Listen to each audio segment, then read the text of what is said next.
ధన్యవాద తీర్మానంపై భారత రాష్ట్ర సమితి పక్షాన మాట్లాడటానికి అవకాశం ఇచ్చిన మీకు ముందుగా ధన్యవాదాలు.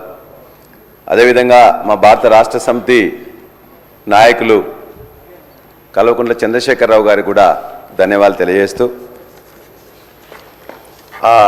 గవర్నర్ ప్రసంగం చూస్తే ఎప్పుడు కూడా ప్రభుత్వం యొక్క డాక్యుమెంట్గా పాలసీగా ఉంటుంది. ప్రభుత్వం చేసిన పనులు, చేయబోయే పనులు మొత్తం కూడా కూలంకషంగా ఒక పాలసీ రూపంలో తీసుకురావడమే అది మా అందరికీ తెలుసు అధ్యక్ష. కాబట్టి అందులో ఏమన్నా ఉంటుందా అని చెప్పేసి 28 పేజీలు మొత్తం చూస్తే ఆ యొక్క మొత్తం ప్రసంగాన్ని మొత్తం చదివినా కూడా దానికి ఒక దశ లేదు, దిశ లేదు, అందులో పస లేదు. అధ్యక్ష, చేసింది చాలా ఘోరంతా, చెప్పుకుంది మీరంతా కొండంతా. చాలా విషయాలు చెప్పారు, చాలా ప్రోగ్రెస్ ఉన్నది, చాలా మొత్తం కూడా ట్రాన్స్ఫార్మింగ్ చేస్తున్నాం అని చెప్పి కూడా చెప్పారు. ఖచ్చితంగా ట్రాన్స్ఫార్మింగ్ చేస్తున్నారు, కానీ నెగిటివ్ డైరెక్షన్లో చేస్తున్నారు అధ్యక్ష, పాజిటివ్ డైరెక్షన్లో కాదు. ప్రభుత్వం ఏర్పడక ముందు పార్టీలు ఖచ్చితంగా తమ యొక్క హామీలు ఇస్తుంటాయి.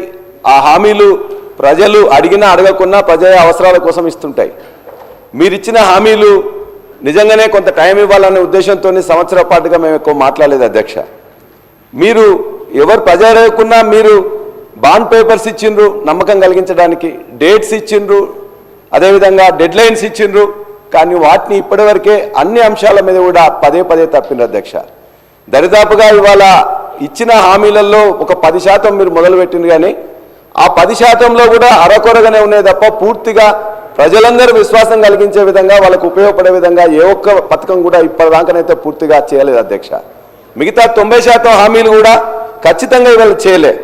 ఒక విధంగా చెప్పాలంటే ఈ ప్రాంతంలో నేను చదువుకోవడం కానీ లేకపోతే చూస్తే 19 ప్రజాస్వామిక ప్రభుత్వాలు ఈ తెలంగాణ ప్రాంతానికి ఇప్పటిదాకా 1951 నుంచి వస్తే, ఆ 1951 తర్వాత తెలంగాణ ఏర్పడిన తర్వాత 3 ప్రభుత్వాలు వస్తే, ఇన్ని ప్రభుత్వాల్లో కూడా ఇంత అప్రజాస్వామికంగా ఇంత అహంకారపూరితంగా ఉన్న ప్రభుత్వం మాత్రం ఎక్కడ లేదు అధ్యక్ష.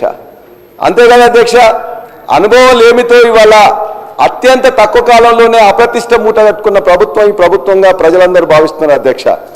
అంతేగాని అధ్యక్ష, ఇవాళ అనేక హక్కులను ఎవరన్నా నిజంగా ఈ పని చేయలేదని చెప్పేసి ఎక్కడ ఎవరన్నా అడిగితే, గ్రామాల్లో కరెంట్ రాలేదనో, పంట ఎండిపోతుందనో ఎవరైనా జర్నలిస్టులు పోయి అక్కడికి అడిగినట్లయితే ఆ జర్నలిస్టుల మీద కూడా కేసులు పెట్టే, మహిళా జర్నలిస్టుల కేసులు పెట్టే దుస్థితి మాత్రం ఏనాడు ఏ ప్రభుత్వంలో రాలేదు అధ్యక్ష. ఇవాళ ఫీ రియంబర్స్మెంట్ ఏమని అంటే కొట్లాట, సర్పంచులు పెండింగ్ బిల్లులు ఏమంటే కూడా ఇబ్బంది అధ్యక్ష.